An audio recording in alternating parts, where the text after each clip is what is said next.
The government of India has allocated a big budget to boost the healthcare infrastructure. ICICI Bank has raised money via issuing bonds. Aqua. I'll tell you the relevance of it in the presentation. The brand value of Avenue Supermart has gone up massively, and few Q4 results announcement by the Indian companies. Hi there, my name is Hitesh and I welcome you all to daily market updates by Trade Brains. If you're new to our channel, please comment, like and subscribe on our videos, and please don't forget to press the bell notification icon. So let's begin our discussion with the biggest update for the day.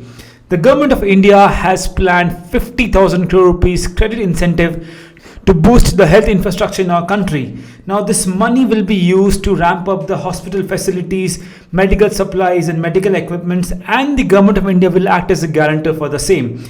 And this actually also shows that the government of India is actually planning itself or getting itself prepared just in case we have a third wave of COVID in our country. Let's hope there's no third wave and we finish our dealing with COVID in the second wave itself. And for the companies which are producing electronic components, semiconductors and other parts, an incentive of 25% will be provided in the capital expenditure, and the government will try to make more provision for these kind of companies. So good steps and good measures have been taken by the government of India. Let's hope with this incentive we actually grow well and our medical condition in the country becomes much better. In the next biggest update for the day, the ICICI Bank has raised 2,827 crores by issuing bonds. These are AAA rated bond and these are for a duration of 7 years. These bonds have been raised via private placement basis, and these bonds carry a coupon rate of 6.45%. So this actually is a step taken by the ICICI Bank to raise money and actually to boost the various business which it is a part of. Aqua, yes, that's what Cristiano Ronaldo said yesterday in the press conference during the Euro 2020. So what happened here was that during the press conference, Cristiano Ronaldo had 2 bottles of Coca-Cola placed in front of him, which he removed and picked up a bottle of water and shouted aqua, basically meaning that drink water. And owing to that, the share prices of Coca-Cola crashed by almost 1.6%, which led to the market valuation of Coca-Cola coming down from $242 billion to $238 billion in no time. So that is the power of brand, that is the power of endorsement. And a fun fact, Coca-Cola is the sponsor for Euro 2020. So let's see how well does it go with the sponsors of the title. Only time will tell. But interestingly, Cristiano Ronaldo has been one of the brand ambassadors for Coca-Cola. So it remains to be seen what happens in that. Certain people have also called him out as a hypocrite because he himself endorsed the brand. So this actually has become a very interesting news, and let's see what happens next. But it was such an event which actually took the whole social media by storm. Krishna Damani's DMart has become more valuable than some of the major companies in India. I'm talking about companies like Maruti Suzuki, L&T, Ultratech Cement and ONGC. The total market capitalization of Avenue Supermart is 2.17 lakh crores. Yes, that's a huge sum of money.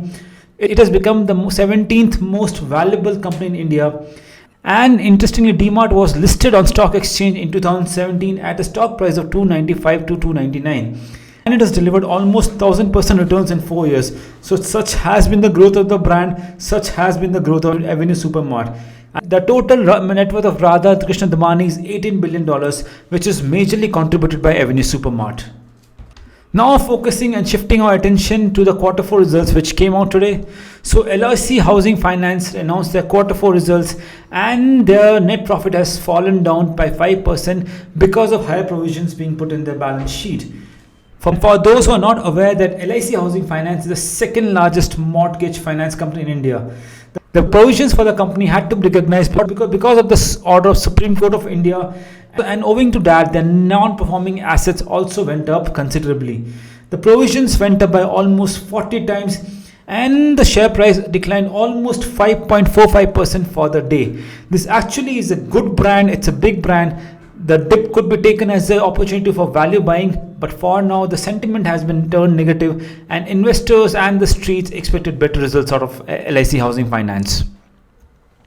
The Whirlpool of India Q4 results also were announced, and the consolidated profit jumped by 41% to 130 crores. This was actually a very good results by Whirlpool, and the street rejoiced the fact for the same. Yesterday at the close on the BSE, the share price was up by 7% for the day. Today, although it declined, we saw profit booking and it was down by 3.45% for the day. Basically, over the last 2 days, the share price have gone by almost 3.55% for the day. The revenue from operations also increased by almost 31%. It was 1,353 crores in the previous year, fourth quarter, which increased to 1,779.39 crores.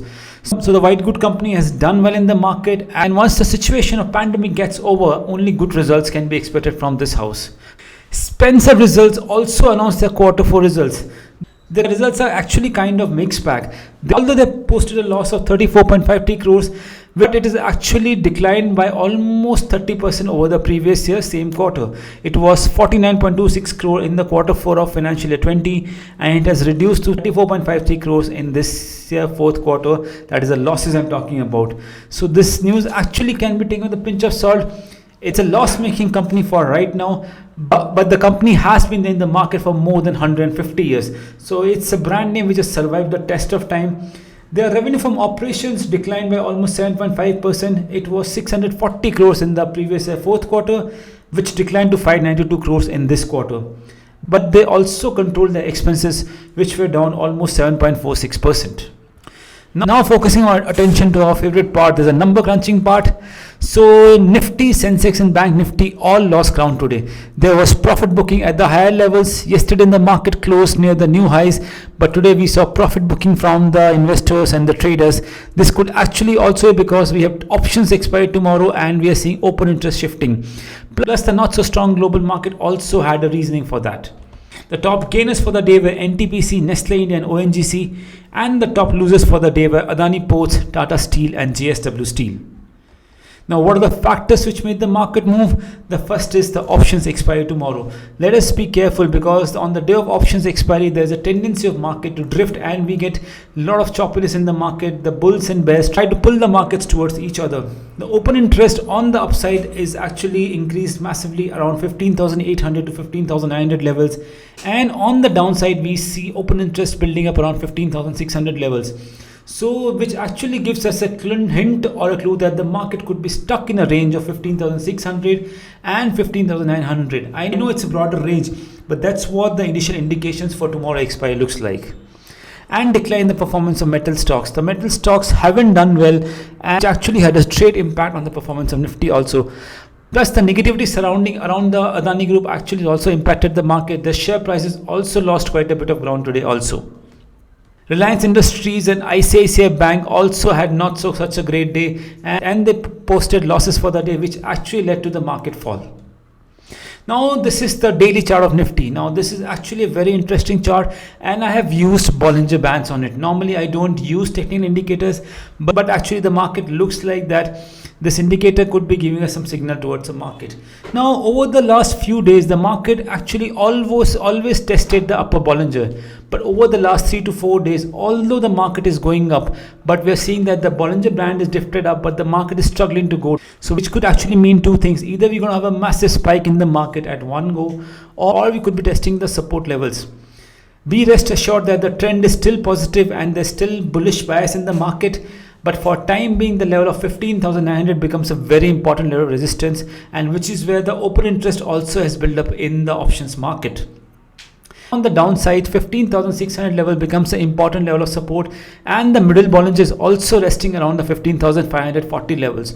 So that could be the first level of support which could be tested if we see market actually having a weak opening tomorrow. So tomorrow could be an interesting day. It's an expiry day, so trade cautiously, trade with small profit margins and tight stop losses, and don't be greedy tomorrow because the market could drift any side. So that is it from us in the daily market update for the day. I hope you got a decent understanding of what the market looks like and what could be the activity in the market. I thank you for your patient hearing. I'll again see you tomorrow in the daily market update. Thank you so much.